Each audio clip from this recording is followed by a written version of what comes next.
Hello everyone, welcome in today as your number 21 Florida Gators take on Vanderbilt. They are surprisingly pretty good with their record. They're 6-3 on the year, but they are a worse team than us. They are B minuses across the board, while we at Florida are B pluses. Florida's coming in after they knocked off Georgia last week, who was number 7 in the nation. Yes, they might have had their backup quarterback, but it was a great day to show what Coach KJ's done with these Gators this season as Kimber gets the return here, and we are underway here in the swamp. Let's see what this Florida offense has in store for you today as Montrell Johnson gets a carry up the middle to open it up. It was only a 3-yard rush, not a great one. So on second down, we send Emmanuel Henderson in motion, and we actually hand it to him. We haven't done that all season. That sets us up with a 3rd and 4, and we go to Quantel Johnson. That is our 3rd string running back and one of our top recruits when we took this job, but we didn't get the first down on that play, so we were forced to punt it back to Vanderbilt. Ken Seals throws that one out of bounds on 1st down, and Kayvon Lee gets to carry up the middle here on 2nd down. He is a transfer from Penn State. He was our number 3 back there last season. That brings up a 3rd down that they throw and find McGowan down the middle of the field. He breaks the tackle, and it looks like Vanderbilt's going to take an early lead here today. That is a 66-yard touchdown by Jaden McGowan. What a play. This Florida defense got gashed on that play. Let's see if our offense can answer. Montrell Johnson with a great carry as he cuts to the outside, and he is out past the 40-yard line. That's a 15-yard carry. Now we're going to take a look at some injuries. We're missing Harrison Wallace III. I completely missed in the last episode that he got hurt. That's why I never brought it up, but he's going to miss 2 weeks. And then Vanderbilt had a couple injuries. So let's see if our offense can answer without what has arguably been our best receiver all season. Well,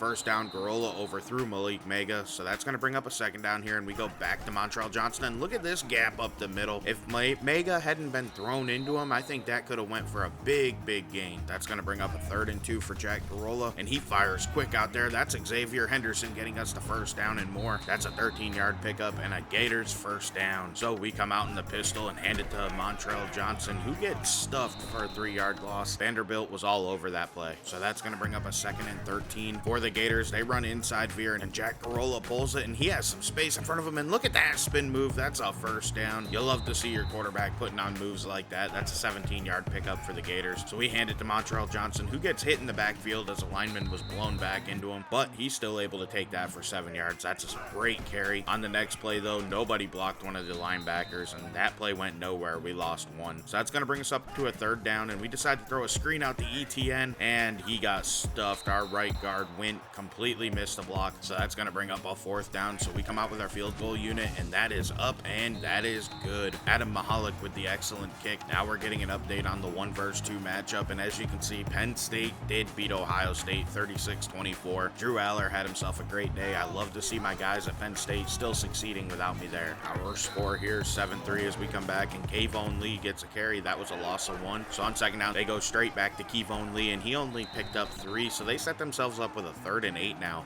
that Ken Seals is going to have to pass it on, and he threw it, and that was behind his receiver who couldn't hold on. So the Gators will get the ball back and maybe be able to answer and take the lead in this one. Jack Garola's looking to pass it here, and he completely misfired on that one. That went straight out of bounds. So on 2nd down, we're again going to pass, surprisingly, and he is on the move, and look at that throw. That's terrible. You can't help but chuckle at that one. So that's going to bring up a 3rd and 10 for the Gators, and of course, we have to pass. Garola throws that one, and that was caught by Malik Mega. I'll be fully honest with you. That pass wasn't intended for him. That was a bad throw that worked out. Mega took that for an 18-yard gain, though. So we handed to ETN on the next play, and he got blown up. That should have been pulled by our quarterback. That was a read option. So on 2nd down, we go straight back to ETN, who gets hit in the backfield once again. He fought ahead, though, and was able to pick up 7 yards, so that was a darn good carry. As the 1st quarter comes to an end, though, it's Vanderbilt leading the way 7-3. Like I said, they're a tougher opponent than a lot of people would expect. Vanderbilt's been on the rise in this, and it shows in this game. We'll see if they're able to keep it together and keep this game close. Florida has the ball, and they are driving as we open the 2nd quarter. Garola throws it quick. That's Emmanuel Henderson with the big catch. That's an 18-yard pickup, and we're past midfield now. So we give a carry to ETN on his own run. That one was okay. It was a 3-yard pickup. You'd like to see more yards there. So we go straight back to ETN on the next play, and that's a pretty okay carry. Once again, that's a 5-yard pickup, setting up a 3rd and 2. That's very manageable for the Gators. We're in the gun. Garola's going to pull it on the read option, and look at that. He gets blown up in the backfield. That play didn't work, and it wasn't going to work regardless. So we are forced to settle for another Adam Mahalik field goal that he nails and makes this score 7-6. So Vanderbilt takes over, still leading. They're sending their tight end in motion, and Ken Seals is looking to pass, and Spence was wide open down the field there. He gets him all the way out the midfield with a big 24-yard pickup. This time they're sending a receiver in motion, it looks like, across the lineup. Actually, that's their tight end again, as Seals is looking to pass it. He moves up in the pocket and checks it down, but their running back couldn't hold on to that one. So it's now 2nd and 10, and they hand it to Kevon Lee, and he got drilled in the backfield. That play went nowhere, and they lost 3 yards. So it's 3rd down, and they decide, let's throw a screen to Kevon Lee and see if he can make a play. And guess what? He can't do it. Derek Wingo knocked him down and did a great job there reading that play. So that brings up a 4th down, and we're showing a punt, which means something good must happen on it. Kimber gets the return here. He's cutting out to the left. You look at this move, and he cuts again, gets out almost to the 40-yard line. That was a big play by our punt returner there. You'll love to see it, as on 1st down, Jack Garola completely missed a wide open David Hester. If he puts that on the money, that's a touchdown. So we go to Trevor Etienne on the next play, and that's an 8-yard pickup. We're happy with that. So that brings up a 3rd down, and we decide let's run it on a counter to Etienne, and he gets stuffed. He only picked up 1 of the 2 needed yards, but we decide we're gonna go for it and hand it to Etienne anyway, and he will get that 1st down and more on a solid 6-yard carry. We probably should have brought in Montrell Johnson because he's our power back, but it worked either way. Etienne gets another carry on this drive, and he goes nowhere. We have had kind of a boomer bust situation with our running backs lately. We're looking to pass on this play though, and we find David Hester down the sideline. That's a 24-yard pickup. That was a great route run by him, creating separation, as we go to Etienne on another carry, and he goes for another 1st down on a 10-yard rush. So that brings Montrell Johnson into the game next to Jack Garola, and we're throwing it. Jack Garola missed Xavier Henderson on what probably would have been a touchdown right there. That brings up 2nd down, and we run play action, and we look to pass once again, but Garola's on the move out to the left. He tucks and runs, and he will almost get the 1st down, but man, did he get wrecked. But somehow they do call that a 1st down. I guess I'm flipping through the air. They gave him the yards. On the next play though, that's a touchdown from Jack Garola as he pulls it on the read option. We're going to go ahead and take a 13-7 lead as we approach halftime with about 2 minutes left in this one. They hand it to Kevon Lee to get this drive started, and they decide on next play, let's toss it out there to Kevon Lee again, and Kamari Wilson took him down for a 5-yard loss. That's a great read by our safety. So it's 3rd and 12 now, and Ken Seals is looking to pass. They're running a screen. He does break 1 tackle. However, Justice Boone will not let him get away. He takes him down for a 10-yard sack. What a big play for our Gators. We now have a minute 20 to answer, and we are past midfield when we take over. Garola tossed that one out there to Xavier Henderson. However, he was completely inaccurate. So that brings up 2nd down, and we throw again. This time though, Malik Mega comes down with it on the sideline for a 15-yard gain. I thought they were going to review it, but they chose not to, so I'll take it. On the next play though, that's almost picked off by Jeffrey. I don't know how to say that last name, so I'll say you, as we're going to throw it on 2nd down, and that's down the seam Noah Keeter for a 21-yard pickup. That's going to set us up with a 1st and goal as Garola's on the move. He checks it down underneath to Alexander, our fullback, and that's a touchdown. It is now 20-7 with 36 seconds left in the half. Gators are starting to pull away from Vanderbilt as we do end up going into halftime with the same score. This game has been tough, but it seems like the Gators offense is finally starting to figure out Vanderbilt's defense. Maybe we'll be able to build upon that in the second half. We have 217 yards of offense to Vanderbilt's 89. They haven't done a whole lot on offense. They had one good drive early in this game, and then we've locked them down. They really haven't been able to do anything since. And their good drive wasn't necessarily a good drive. It was a big play. It was a 66-yard touchdown. So most of their yards came on that one play. And other than that, our defense has been in control of this one as we get ready to take a look at some recruiting news. This week, we had 4 players who were on our board commit to teams. As I say, we will not give away who they signed with until National Signing Day. First up's Jaden Williams. He's a 4-star corner. He's a -5 and a 67 overall. He's a pretty good player, though. You'd like to see us get him. CJ Williams is another corner on the board. He's a 67 and also a -5, but he does have 94 speed and 83 zone. Next up's Akeel Wesley. He's a 4-star corner. He's a 75 +2. He has 94 speed and 85 zone. He's probably the best one of the bunch. We'd love to lock him down. And then the last one on the list is Daryl Merringer. He's a 4-star corner out of Georgia. He's a 69 -4. His big issue, he only has 81 speed. That's kind of a scary trait to have in a corner. He might end up having to move to safety if we get him. But we are now underway in the second half as we are kicking away to Vanderbilt. It looks like they'll probably just take a knee here, and that's exactly what Skinner Jr. does. You can see just how dominant our defense has been. It's been awesome so far. So Vanderbilt opens up the half by handing it to Kevon Lee, and that's a solid 5-yard pickup. That's probably one of the best rushes they've had all day. Vandy comes out in 12 personnel. They send Skinner in motion, and it looks like they're going to pass here on second down. They do find Skinner Jr., and that is a first down as he gets across the sticks for more. That's a 9-yard catch right there. So they go and they hand it to Kevon Lee on second down, and he runs over 2 guys and loses his balance and picks up 11. Luckily for us, that could have been a much bigger play had he not lost his balance. So they go straight back to him, and this time Derek Wingo lets him go nowhere. That's a great play from our middle linebacker. He's been awesome this year for us as they come out and they hand it to Betts Polly, their backup running back, on the next play out of the I formation, and that's a very solid carry for 6 yards out of him. So on third down and 4, they hand it to Betts Polly again, and he will just barely get the first down on a 4-yard pickup. So he remains in the game on first down in the offset I, and they hand it to him once again. That's another solid carry there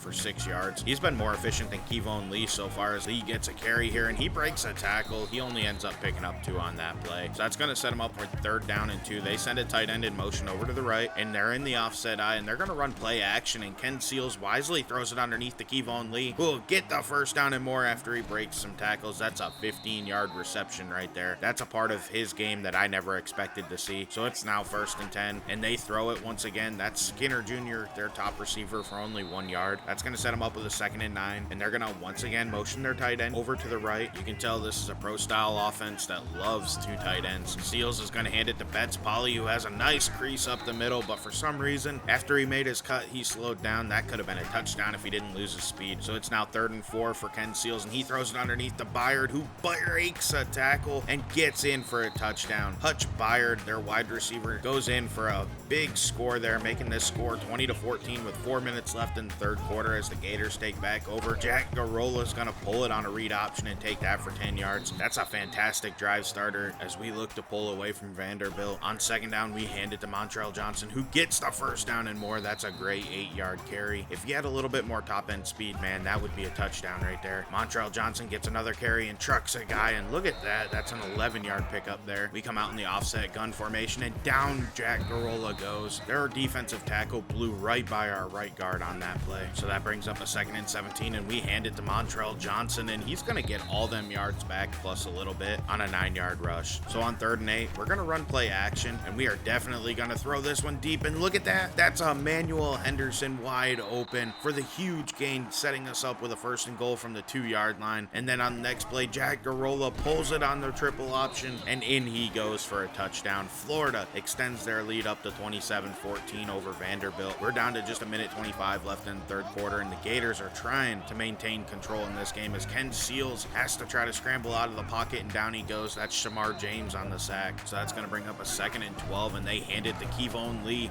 and Miguel Mitchell comes down and makes a huge play right there, bringing up a third and 8 for the Vanderbilt Commodores as Seals is throwing, and that was inaccurate. He threw it in the middle of 2 men. That did not work out at all. So on fourth down, they're punting it away, and Kimber is going to take that from 39-yard line, and look at that. He cuts it outside. He has a crease. He cannot quite get down the sideline, but the Gators are going to take over at the 34-yard line and give the ball to Quantel Johnson. We're trying to get him a few more carries because he's been a little bit discontent and unhappy with how this season's gone. As a top recruit, he was expecting to get more carries when he committed to Billy Napier's program, but with Coach KJ taking over, he was leaning heavily on the veterans, and once Quantel Johnson went into his office and said, look, either play me or I'm leaving, Coach KJ figured it was time to get him a few carries, and he's been pretty solid on this drive. Honestly, I like what I see out of him so far, so I think it's a good decision to try to appease him a little bit so we don't lose him as he gets another carry here, and that's a 4-yard pickup. That's going to set up a third and 1 for the Gators, and they are going to throw it out there to a wide open Malik Mega.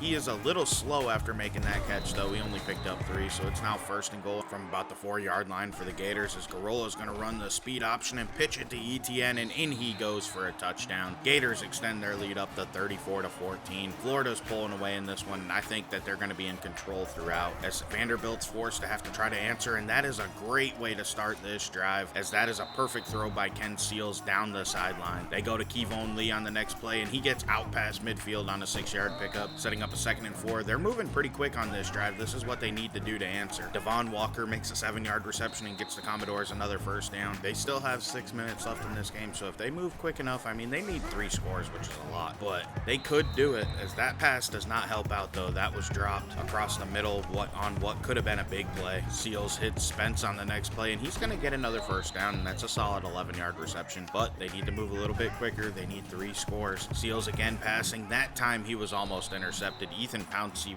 with the excellent coverage there. So as you'd expect, they're going to pass it again on 2nd down. He has a wide open Spence again, who gets out of bounds after picking up 13. That is a smart decision right there from Vanderbilt as they go to Betts Polly on the ground on the next play. That's a 5-yard pickup as they go under 5 minutes remaining in this game. They end up tossing it out there to Betts Polly, who gets hit in the backfield. However, we don't get him down, and then Kamari Wilson comes down and takes him down. That sets up a 3rd and 4, and they throw a wide receiver screen to Devon Walker that picks up 4. So this is a big 4th down play coming up that'll decide the game as they hand it to Kevon Lee, and Wingo hits him, and so did Osborne, but he got the first down. So it's 1st and goal, and they throw it out there to Kevon Lee, and he cannot go anywhere. That's a great play by Osborne, bringing up 2nd and goal. Pauly checks into the game as Seals is looking to pass, and that one was inaccurate. If he threw that on time, that could have been a touchdown, as they send their tight end in motion over to the left, or actually that's probably their fullback, and throw it to the end zone. McGowan comes down with the 4-yard touchdown pass. That's going to make this score 34-21. Vanderbilt has to attempt an onside kick in order to stay in this game. Let's see if they can get it. The kick is up, and Hester comes down with it. It looks like Florida is going to be able to win this one. They should be able to drain some clock. Vanderbilt does still have their 3 timeouts, but if they can get a couple first downs, this one's over. Montrell Johnson on first down gets 4 yards, so that's a good way to start this drive. They do drain the clock down, and then Johnson gets another carry. This time he ends up picking up just 3. That brings up a 3rd and 4. The Gators are not draining as much clock as they ought to, let me tell you, but they do hit Emmanuel Henderson for a first down. That's a 9-yard pickup. He goes out of bounds, which he shouldn't have done, but that's a first down, and that's all that matters as Garola runs inside. Veer pulls and runs. He wisely slides down after picking up 6 yards, forcing Vanderbilt to use their first timeout. So on 2nd down, we go to Montrell Johnson, and he might just get a first down here and end the game, and he does. We're going to run a couple plays just to use the rest of Vanderbilt's timeouts, and then we should be able to take a knee, but Jack Garola goes in for 6.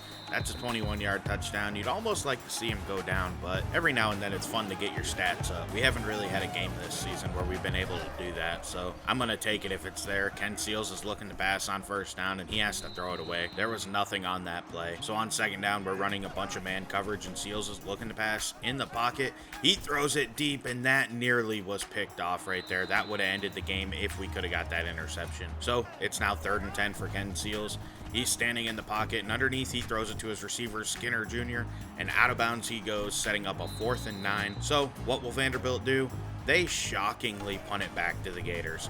They didn't even try. I could not believe it when they did this. That's why I'm showing it off. We did get a flag on it. The return didn't count, but I could not believe that they just punted it away to us. I know the game's over. They were down by 20 points, but still, that shocked me a little bit. Jack Garola takes a knee here, and Florida walks out of here with a 41-21 victory in the swamp in the rainy, muddy conditions that it seems like we've been playing in all season long. That very well might be the most annoying thing about this game, the fact that there's almost always rain, and it just bugs me. But we had a pretty good day even in the rain. Jack Garola finished with 1 touchdown, no picks. He went 12 of 21 for 173 yards. He was only sacked once. On the ground, Montrell Johnson was pretty good with 5.9 yards per carry. Quantel Johnson, who demanded some playing time, came in and also averaged 5.8 yards a carry, so that's pretty good. ETN struggled again. He's just over 4 yards a carry. For some reason, I can't seem to get him going, and I cannot figure out what to do to make him better. So I got to keep working on that, but you're definitely going to see some more Quantel Johnson. Once I realize that I'm not playing a 5-star recruit, I have to get him out there or else I'm going to transfer him away. There's no way that a 5-star is going to be okay with sitting on the bench. So that's our first storyline here, is Quantel Johnson demanding playing time or else he's leaving. So we're going to try to get him a few carries each week. He's not going to become a big part of our game plan. He still has some developing to do, but he definitely deserves to get out there and get some experience. Hopefully it's not too late though, and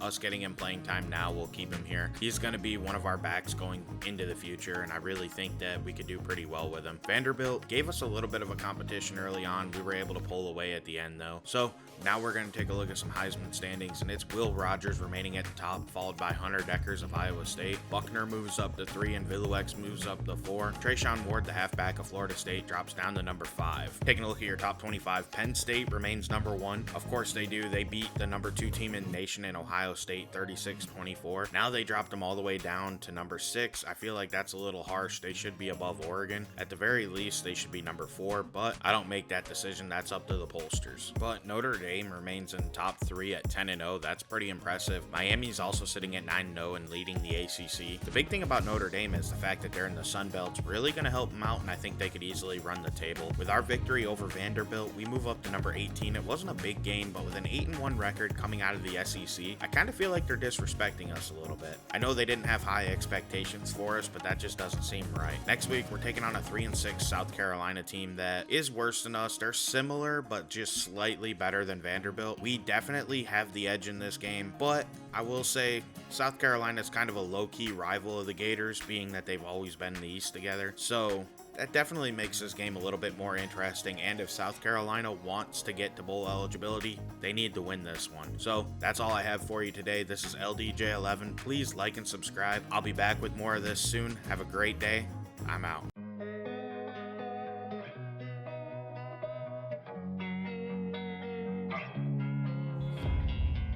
And sometimes you just gotta believe there's something that'll give you relief. There's something that'll have what you need, what you need.